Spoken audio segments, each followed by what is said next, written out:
Beelzebub's Tales to His Grandson, Chapter 5, pages 70 through 72. The System of Archangel Hariton.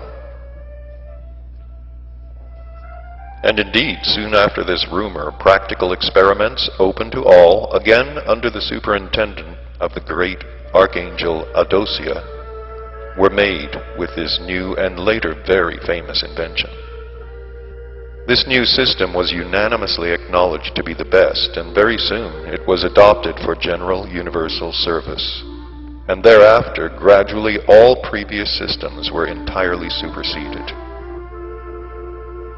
That system of the great angel, now Archangel Hariton, is now in use everywhere at the present day. The ship on which we are now flying also belongs to this system, and its construction is similar to that of all the ships built on the system of the angel Hariton. This system is not very complicated. The whole of this great invention consists of only a single cylinder shaped like an ordinary barrel. The secret of this cylinder lies in the disposition of materials of which its inner side is made. These materials are arranged in a certain order and isolated from each other by means of amber. They have such a property that if any cosmic gaseous substance whatever enters the space which they enclose, whether it be atmosphere, air, ether, or any other totality of homogeneous cosmic elements, it immediately expands, owing to the mentioned disposition of materials within the cylinder.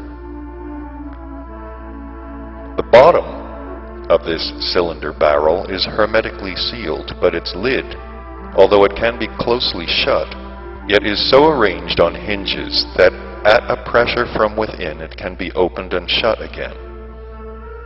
So, your right reverence, if this cylinder barrel is filled with atmosphere, air, or any other such substance, then from the action of the walls of this peculiar cylinder barrel, these substances expand to such an extent that the interior becomes too small to hold them. Striving to find an outlet from this, for them, constricted interior, they naturally press also against the lid of the cylinder barrel, and thanks to the said hinges, the lid opens, and having allowed these expanded substances to escape, immediately closes again. And as in general nature abhors a vacuum, then simultaneously with the release of the expanded gaseous substances, the cylinder barrel is again filled with fresh substances from outside, with which, in their turn, the same proceeds as before, and so on without end. Thus, the substances are always being changed, and the lid of the cylinder barrel alternately opens and shuts.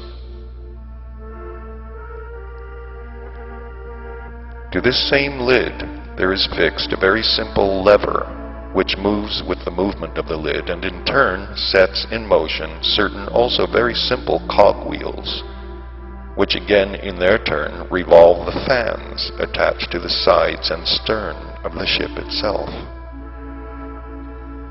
Thus, your right reverence, in spaces where there is no resistance, contemporary ships like ours simply fall toward the nearest stability. But in spaces where there are any cosmic substances which offer resistance, these substances, whatever their density, with the aid of this cylinder, enable the ship to move in any desired direction.